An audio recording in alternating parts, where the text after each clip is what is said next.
இன்றைக்கி நம்ம வெஜிடபிள் பிரியாணி எப்படி பண்ணுறதுன்னு பார்க்க போகிறோம்.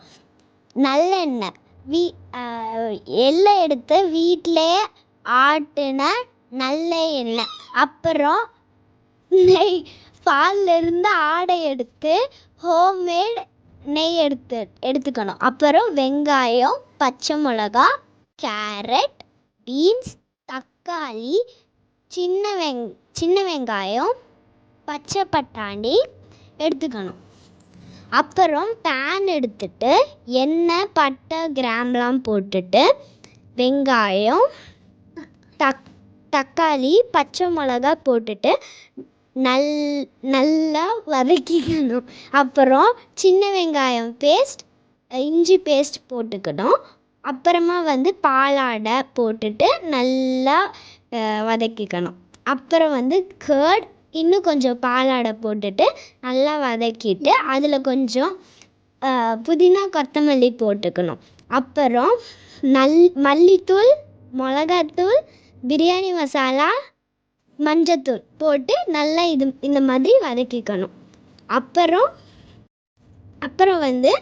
காய்கறி, பச்சை பட்டாணி, கேரட், பீன்ஸ் போட்டுட்டு நல்லா வதக்கிக்கணும். அப்புறம் தண்ணி ஊற்றி வீடியோவில் காமிக்கிற மாதிரி நல்லா கொதிக்க விட்டுக்கணும். இந்த மாதிரி நல்லா கொதிக்கணும். அப்புறம் அரிசியை கொஞ்ச நேரம் தண்ணியில் போட்டு ஊற வச்சுக்கணும். அப்புறம் இது கொதிக்கிற தண்ணியில் அரிசியை போட்டு நல்லா கலக்கிக்கணும். நல்லா இந்த வீடியோவில் காமிக்கிற மாதிரி ரொம்ப நேரம் நல்லா கலக்கிக்கணும். தண்ணி உள்ளே போய் அரிசி வெளில வர வரைக்கும் நல்லா கலக்கிக்கணும். அப்புறம் நல்லா இது மாதிரி கலக்கிக்கிட்டே இருக்கணும்.